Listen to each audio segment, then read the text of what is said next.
Hello everyone, आज की video में बात करने वाले हैं आँख से पानी आने के बारे में।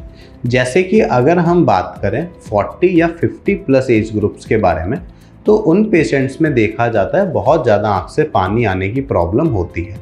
इसके साथ साथ पेशेंट्स की आँख में हमेशा मोस्टली पानी भरा हुआ रहता है। तो बेसिकली ये कंडीशन क्या होती है, कैसे हम इसको ठीक करें, तो आज की वीडियो में हम इस टॉपिक के बारे में बात करने वाले हैं। तो एपीफोरा एक कंडीशन होती है जिसमें बेसिकली क्या होता है, हमारी आईलिड जो लोअर आईलिड होती है उसके अंदर हमें बहुत ज़्यादा टीयर्स दिखते हैं। मतलब ऐसा लगता है कि बहुत ज़्यादा हमारा पानी भरा हुआ है।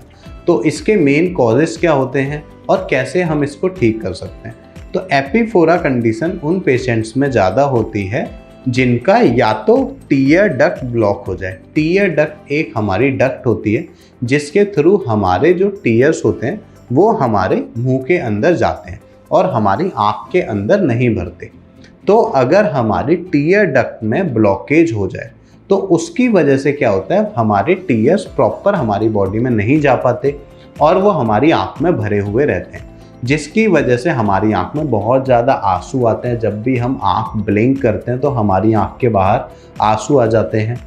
इसके अलावा कुछ पेशेंट्स में ये भी देखा जाता है कि उनका टीयर का प्रोडक्शन बढ़ने की वजह से भी ये दिक्कत होती है।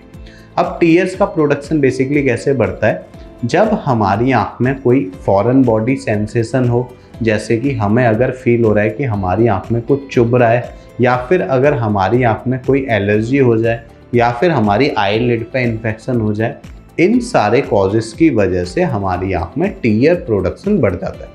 अगर हम बात करें 50-60 प्लस एज ग्रुप्स के पेशेंट्स के बारे में, तो मोस्टली पेशेंट्स के अंदर दिखता है कि उनकी आंखों में सूखापन होता है, ड्राइनेस होती है। तो ड्राइनेस की वजह से पेशेंट को ऐसा फील होता है, जब पेशेंट्स ब्लिंक करते हैं तो उनको फील होता है कि आंख में कुछ चुभ रहा है, जिसकी वजह से फिर उनका टीयर प्रोडक्शन बढ़ जाता है और आंख में बहुत ज़्यादा आंसू आने लग जाते हैं।